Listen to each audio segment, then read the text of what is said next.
I went to climb that 75 feet, and as I got about probably a metre from the top, the rocks decided to leave go of the mountain, the rocks that I was holding on to, and send me flying down. My friend said I looked at one arm, looked at the other arm, which were both slashed and cuts and bleeding, and put my head down and sort of blacked out. Okay. Also, the fact that I fell from rocks onto rocks, my head was smashed open at the time.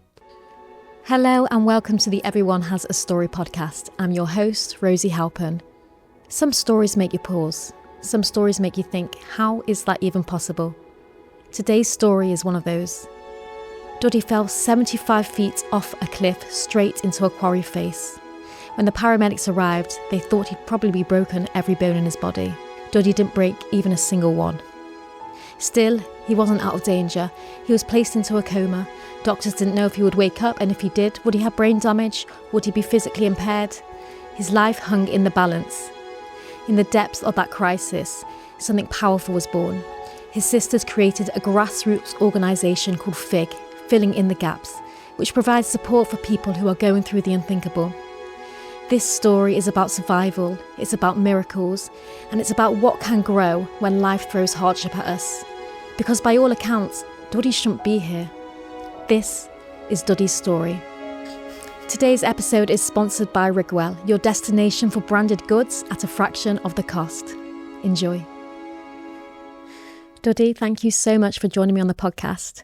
I'm literally sitting before a miracle man right now, and it's such an honour to be speaking to you. In Judaism, we talk about miracles every day, but we don't always see them, they're hidden. Yours was literally an open miracle. Before we get into that day, I'd love to know a bit about your life. Was hiking something you always did? Hiking wasn't really something I always did. It was something I very much enjoy going out outdoors and seeing nature, and at the same time there's different mountains around and different adventures around. So hiking was one of the fun things I got up to. Okay, so you did it often? I did it as much as I could. We've spoken a bit. You're a bit of a risk taker, aren't you? Quite a bit compared to usual. Compared to usual, you're definitely more adventurous than most. Yes, I would say. So let's get to that day. How did the day start? Who were you with? What was the plan? So I had a job in Wales. I do joinery, and there was a property there that needed an outhouse building. So I was there for the week, for 4 days or something. This was my third day there, I think. And every morning we would go, or evening, whenever it came to us, to a different mountain nearby and go adventure ourselves. And this one was a different one, a new one. So we went there on this day, in the morning, and it was one of these mountains where the first part of it goes up to 150 feet, which is about 15 floors. Then there's a little ledge of about 3 meters wide, and then another cliff walk or hike of about 75 feet. So I walked the regular path for the first one. Mm-hmm. And when it came to the second one on that ledge, I decided to climb the side of it. So, okay, and is climbing the side of a mountain something you usually do? So there's ways to climb. You can either climb it with harnesses and helmets and the gear, or you can do free climbing, which is just you and you're free climbing the mountain by holding onto rocks, like rock climbing. Okay, and I'm assuming you've done free climbing before? I very much enjoy it. Right. What does it do for you? Because if I was free climbing, I would be freaking out. That to me is a nightmare, and I feel like to a lot of people it's a nightmare. So what is that doing for you, Duddy? So it more gives me the pleasure of loose feeling, free in your hand. It's, you're safe because what you're holding on to is mostly safe. As long as you can hold it and you're solid on it, you're pretty much free to the world, and anything can happen. Hopefully nothing bad most times. So this was one of those days where I went to climb that 75 feet, and as I got about probably a metre from the top, the rocks decided to leave go of the mountain, the rocks that I was holding on to, and send me flying down onto that little ledge about 3 meters wide. Oh my goodness. So you're climbing this mountain. Now, you're clearly in a situation that most people haven't been in. I mean, you're you face death in your eyes. I'm just wondering what was that last thought, that millisecond just before you fell? Did anything go through your head? Like, what went through your head? So nothing that I can truly tell you, because I don't actually remember it, because you'll hear later. But my friends just say that I was screaming help and different things as I was falling in midair. Oh, But nothing that I truly remember to this day.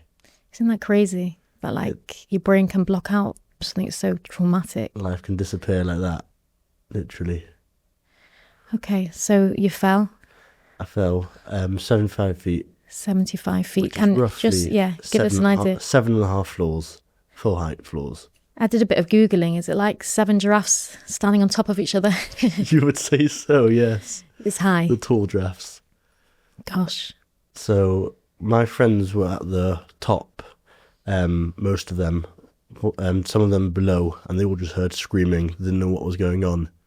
And when I fell onto that ledge, and I was on the very edge of that ledge, leaning towards another drop. There was a non-Jew nearby that ran over and stopped my body from tilting, which was leaning towards falling, the other fall. And that other fall was 150 feet. 150 feet. So it's miracles upon miracles. You fell and you were kind of fractions away from a drop that you could not have survived. Yes, literally. There's no reason I should be here today. Nothing that can explain it, except for miracles. Unbelievable. Okay, so this one guy came over and he pushed you further in? Just held my body there so I shouldn't tilt and fall the other 15 floors, so to say. And then my friends ran down. They didn't know. They were in a panic. They didn't know what to do. They ran down from the top of the mountain through a path. They ran down through a path. They didn't climb down. They didn't climb down. How many rocks fell when you fell? I don't know exactly. Was it a big crumble? I or looked was at the crash afterwards, where my friends have a picture from. Probably about 10 or so small rocks, but ones that I was holding on to. It's terrifying. 2 days later, the same place actually, the entire side of that cliff fell down. Had they blocked off that part of the mountain before that happened? They've blocked it now. I did go back to it after I survived to see it and to see what I really fell off, because I didn't remember it. But now it's blocked, yes. So you went back to the scene? Yes. That's interesting. I mean, for a lot of people, you'd think that would be traumatic. Stay away. So, as Jews, we have a blessing to say, a praise when you survive off a fall or off something where you should not be here these days. A blessing to say to God, how thank you for keeping me alive and surviving this incident. Right, and that's not just with falls, it was with any life-threatening situation that you've survived. So I went back to this place and said that praise, and I've not been back since. Okay. So, from what you know, firstly, when your friends reached you, like, what did they do? So they didn't really know what to do. Obviously, we were middle of Wales. We weren't in Manchester where you call 999. Were you awake? I was not awake. At least I don't remember. My friend said I looked at one arm, looked at the other arm, which were both slashed and cuts and bleeding, and put my head down and sort of blacked out. Okay. So they came down. Luckily, there were a few other non-Jews around that had the right contacts to call. They called the air ambulance, they called the Coast Guard, and they called mountain rescue. It wasn't very long at all till the first helicopter arrived. It was NHS, which is a sponsored helicopter under NHS. And what they thought they were going to do is they bought 2 helicopters because they wanted to, they heard that I was on a ledge of a cliff between 2 other cliffs. They wanted to pick me up from there, lower me to the ground with one helicopter, and take me on the other helicopter to the hospital. After realising what sort of cliff it was, which was a slate cliff, it was where you can't put too much pressure near there because more and more slates/rocks would fall. So they couldn't do that option. So Right, so instead they had a to. slate cliff is basically a helicopter couldn't have landed there. It couldn't It have would have been landed too there, heavy. and it couldn't have stayed hovering there because the propeller's turning. The downdraft would have been too heavy on the cliff. It would have made more fall. Okay. So instead they had to get the mountain rescue up there to drill some hooks into the mountain with some ropes that could put the stretcher on that I was on and lower me down. So how many people from the mountain rescue came? So there was one helicopter with, I believe, 3 people in it. There was a Coast Guard crew with, I think, 4 people in it. And there was 2 mountain rescue cars. And they came within a matter of minutes? It wasn't long at all. Okay. Probably felt like a really long time to everyone around you. Everyone around me, yeah. Okay, so they got you onto the stretcher. So obviously there, my hands were split open, my legs were split open. Also the fact that I fell from rocks onto rocks, my head was smashed open at the time. The side of my head was pouring with blood and also slightly cut open. So what they thought it was brain injury. So they took me to the best brain trauma hospital, which is Stoke-on-Trent. Now it's about an hour, 2.5 hours drive from that location to that hospital. Okay. It's about an hour and a half drive from Prestwich, Salford area to that hospital, and it was about a 20-minute helicopter ride to that hospital. Okay. So obviously my parents heard about it as soon as I fell, or as soon as I was on the way to the hospital. They left. My mum left from the area. She got to the hospital, obviously before my friends did, because they left also at the same time, but they were a much longer drive. Yeah. So they came into the hospital and they told the crew in the hospital that, from what we can see, he's got 2 broken legs, broken ribs, and a broken spine. And they have to put me through X-ray to see what they can do and what comes out of it. So that's the first thing they did. They went to the X-ray machines, and they thought there was something faulty with it because I came out like not a single broken bone. So they moved me from that one onto another machine, and the same thing. They didn't know what was going on. They tried 4 or 5 different machines, and every machine was just saying not a single broken bone. It's unbelievable. And they were just looking at each other. It doesn't make any sense. Like, you get people falling off 3-4 feet off anything, and you'll break something. Yeah. Here, falling down 7.5 floors, didn't break a single bone. Unbelievable. It just doesn't even make sense. Nothing but miracles can explain it. They didn't know how it's possible. They didn't know what to do in that scene, because they obviously also thought that my brain had been touched and there was a brain injury. So they didn't know what to do the first day. Were you conscious at this point? So there's nothing I can remember from it, but apparently the first day I was awake. This next day, my friends who were at the mountain with me came in, and I wrapped tefillin. Okay, and can you just explain what tefillin is? So it's the Jews obviously pray in the morning, prayer, where you have a box on your head, box on your arms, and some straps around your arms. And it's got what's it got inside? Scriptures. Yes. It's a really big thing for Jewish men to put tefillin on every day. So they came and put tefillin on you every day. So they came there the next morning, and wanted to see if I can put tefillin on, what was the case, and I sat up in my bed and I put the tefillin on and I said the blessings, and the hospital staff were looking at it. That shouldn't be possible. You shouldn't be able to sit up like that straight away and be able to put it on himself. They didn't even help me put it on. So that was that day. I don't remember much more after that, because the next morning or later on that afternoon, they put me into what's the word for it? Is it an induced coma? Induced coma. Why did they put you into an induced coma? So obviously my body wasn't exactly all right. The bloods and the oxygen levels were all dropping, and I was sort of here, well, not here, here, not here. Like, I was in and out all day. Right. They didn't want to keep doing that to the brain, especially when they thought it was a brain injury.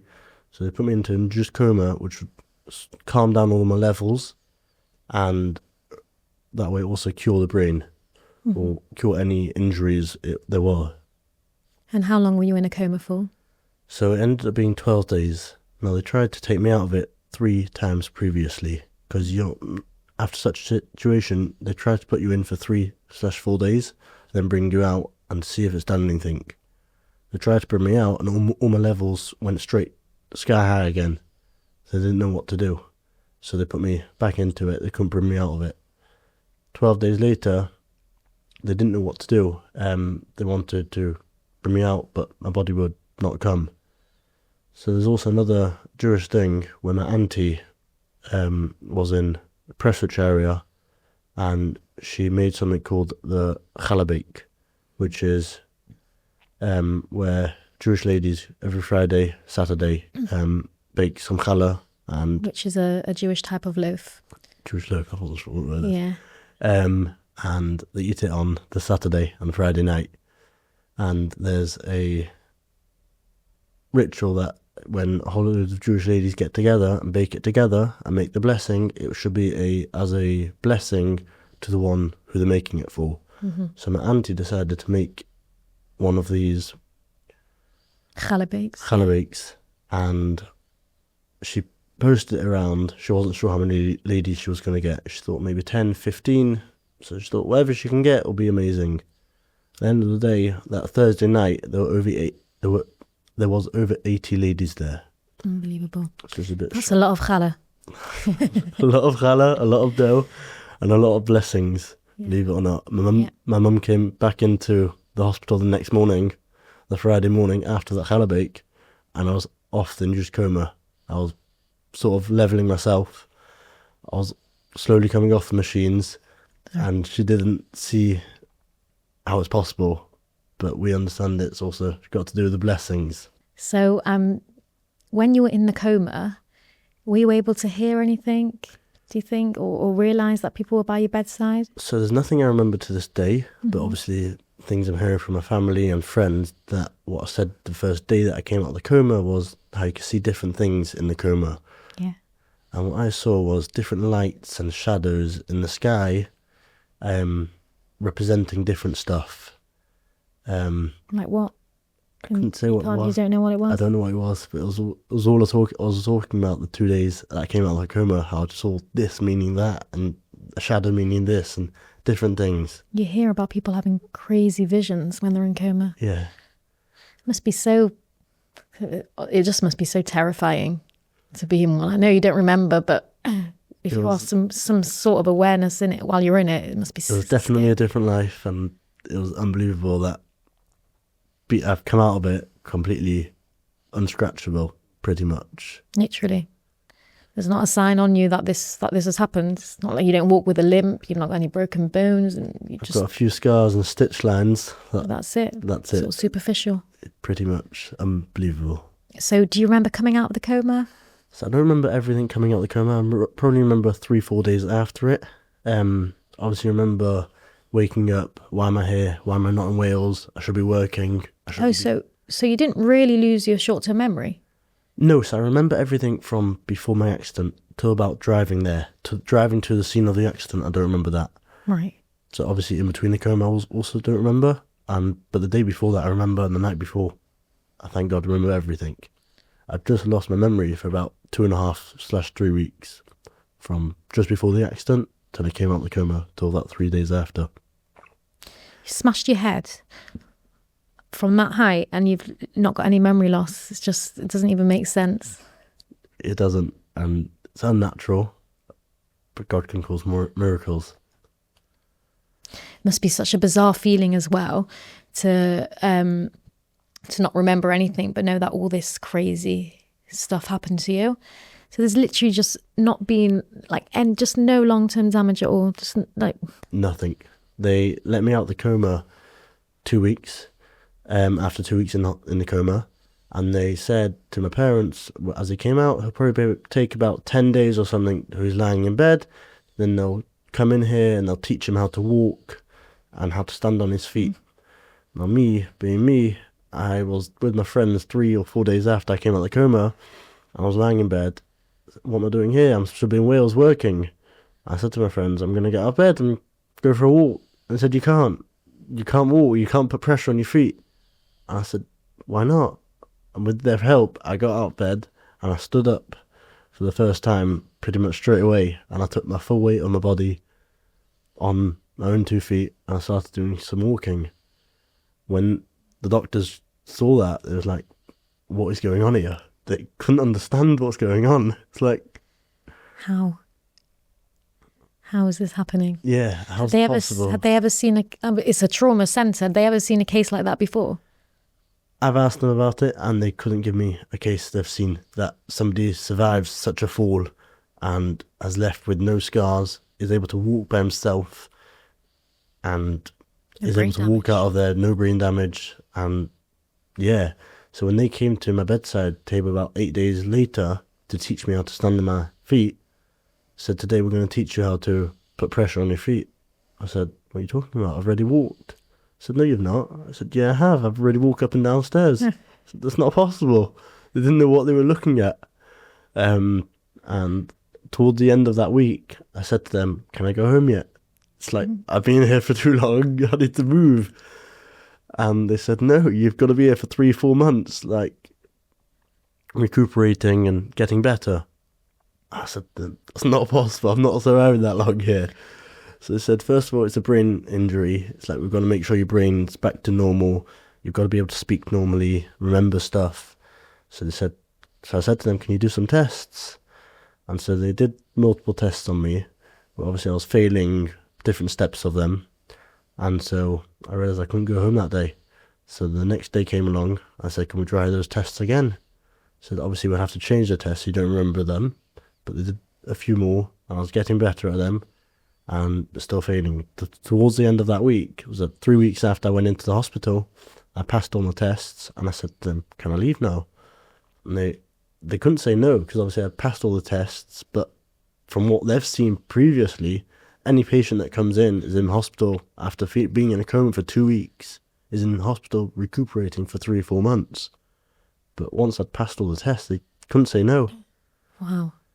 So you left after 3 weeks? I left just before the third week was up, and I drove home. Well, I didn't drive. My parents came to pick me up.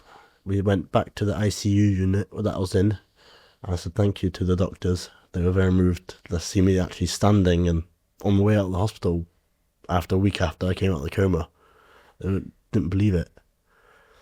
They said to me, the top doctor's there, who is your God and how are you alive? Wow. It didn't make any sense to them. When you got home, were there some celebrations? So obviously my parents drove me home. My dad and mum came to the hospital and went on a long drive home, so to say an hour and a half. And at the same time, my dad was in touch with a few people in the Manchester area. That when I came to Kings Road area in Prestwich, there was all my friends there and different people that I knew to celebrate that I'd come home full recovery and slowly recovering by myself. And there was fireworks, music and dancing in the road there. And then from there we drove to my house when there was another party, and it's called I don't remember the word. It's as a thank you that I came home in one piece, and hopefully I should continue to survive. It was very much moving, and I remember it to this day. How has, for whatever reason, God wanted you to survive? How has that changed your perspective on life? When I came out of the coma, I said to my parents, where are my tzitzis, which are strings us Jews would wear on a day-to-day basis, and they are protective things, and they're like that. Now, they're very, very annoying to wear. Yeah.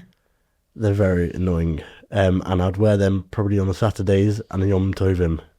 I would never wear them during the days. I can't work with them. They're annoying and just no can do. I said to my parents straight away, where are my tzitzis? Like, I wanted them. And they said, I wasn't wearing them on the day. And I kept on asking the same question until they got me a pair.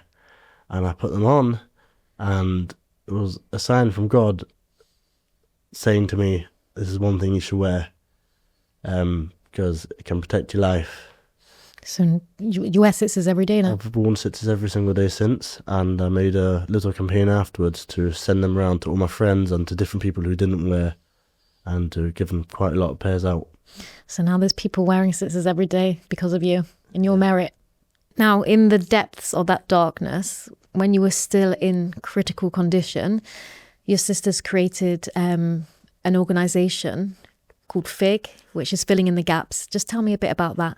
So there's different organisations in Manchester, and my sisters realised there's not one organisation that could help a family like mine at the time. If I was one of these patients that didn't have so many friends around, or cousins or family, I would be left in the hospital with no visitors, an hour and a half out of Manchester.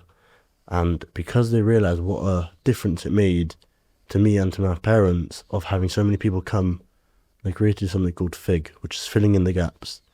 Now it's for families in crisis, whether it's a patient in the hospital, whatever it is, whatever the crisis is, there's a WhatsApp group for it, and there's also a text message service where there's different volunteers, whether it's preparing a meal for this family, giving a patient or a member of the family a lift to this place, or whatever it is. They opened this organisation, and it's gone very, very well in Manchester.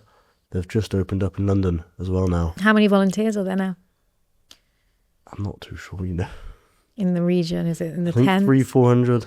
I think 300-400 Wow, that's in crazy. Manchester alone. And then obviously the London one's opened up, and they're working on different places because they realise what a difference it makes for all these families, how they're busy, and they've got volunteers like that. It doesn't matter what time of day or night it is, there'll be a volunteer available. Extra pair of hands when you just don't have the heads. I just can't wrap my head around how they had the energy to create something like that. And it wasn't like they created it once you were in the all clear. They created it when you were still very much in like not a great condition. Like, how did that come to them? They thought about it whilst I was in the critical condition unit, and they just saw what all my friends were doing, how they were always available. Doesn't matter if it was 3 times a day or day after day, when they had work and they took off work to drive 3 hours plus stay there to take it off my parents' head. They realised what a difference it made, and as soon as they could get it to come around, they made it to come around, and it's been busy since. So it's helping a lot of people. Yes. Must be very proud. This has kind of been born out of your kind of crisis. Should we call it? Yeah, it's unbelievable, really. Forgive me, if this is presumptuous, but do you ever feel some sort of responsibility, or do you just consider yourself a young boy who's going to live life to the full? So I did feel that at the beginning, as in I've got to be extra careful, and obviously God wanted me to survive. I'm here for one reason. We don't know what it is, but he's not going to let me go. And I felt very nervous about it at the beginning. Yeah, it's like a heavy thing to take on. Yeah, it's like you're here for a reason, but you don't know what it is. Yeah. But it's slowly, obviously I'm always talking about my story and reminding people, it's like I'm thanking God every day I'm alive. But I'm also enjoying the work that I'm doing and the travelling, and I'm loving seeing the world. Right, you do a lot of travelling. Very much do travelling. Living life to the full. Are you still hiking? I have been back hiking. I've not been back to that place, but I've been to many other places. Still hiking, because I still feel from that day, it wasn't something that I did that made me fall. It was something that God wanted to show, technically a miracle to the world. Right. Send those loose rocks down to the ground. I'm still hiking. I'm being extra careful. I'm hoping something like that doesn't happen again. Right. It wasn't anything that you did that was risky, or it wasn't a careless act. It wasn't risky. It was me climbing where I had a full grip of it, and there was something to fall back onto. Whereas obviously, if rocks fall back off a mountain, it's going to send me with them. And it's good that you don't feel that you're not feeling inhibitions, and you still. I'm shocked because most people after an accident, it'll memorize them, it'll be in their brain, and they won't be able to do such a thing. Right, they'll be really nervous. Thank God it's not been with me, and I've been able to carry on hiking. I've been able to carry on my life to the full without taking a second step back and thinking, 1 minute, what happens if this happens again? It's like, we hope for the best, we're going to do it, we're going to be safe, and thank God it doesn't happen. Wow. I've got a lot of friends and a lot of people there that I can thank, and I didn't know I've got so many people that will look out for me. Yeah. You see who's rallying behind you when you go through situations like this. Through the darkest moments, there's people there, and Yeah, it's been unbelievable. I mean, 800 people on a Tehillim group. It's like people were shocked. Yeah, so People were concerned. a normal tailing group in Manchester for a not well child, or so to say, there would be 100, 150 people on it, and I'd say to him, but it would be rallying it. But mine, after 2 weeks, there was over 25,500 psalms which were said, which was just unbelievable. I think people were just probably so concerned when it happened. Whether there were people that I knew, people that knew me, people that heard what I'd done in the past, and whatever it was, there were people there. It was unbelievable, really. Have you done any volunteering for FIG at all, or? I'm on the FIG group. I've done whenever I can volunteering for FIG. I'm also on plenty other volunteers groups. You do a lot of volunteering. It must be quite a full circle moment for you to be giving back with FIG, because that really it was kind of born out of the ashes of what you've been through. People obviously know what I've been through, and now still every single day I'm meeting a new person that meets me, and are you not Duddy who fell down a mountain? It's like, yeah, beyond miracles, I'm here, The miracle still child. surviving, and volunteering whenever I can. Giving back. Yeah. Giving back. Not everyone's so lucky. If you could give one piece of advice to our listeners, what would it be? Live life to your fullest. Don't think ahead what's going to happen. It's always do something which is safe, but what you believe you can do, and believe in God. Right, 'cause God is clearly very much there. It's like, yeah, whatever doubts I had before, this, that and the other, how you can't see him in places, there's nothing to say that I know he's there, and I know he's looking after each and every single one of us, even if in the darkest times we don't see it. He picks there. itself up. Unbelievable. It really is just such an incredible story. Thank you so much, Duddy, for coming in today. It's just mind-boggling, and it really was a pleasure to speak to you. Thank you for asking. Duddy's story is hard to believe. That he survived unscathed is extraordinary. When I speak to Duddy, it really brings him the fact that life is fleeting and anything can happen at any given moment. His family, at the bleakest time in their life, created an organisation to help others. I don't know how they had the energy or sensitivity, but what I do know is that it made for a really inspiring conversation. I hope you enjoyed. I'd like to thank again our sponsor, Rigwell, and their details can be found on the screen. If you enjoyed this episode, it would mean the world to me if you could subscribe, like, comment, and share with your family and friends. I'll see you next time.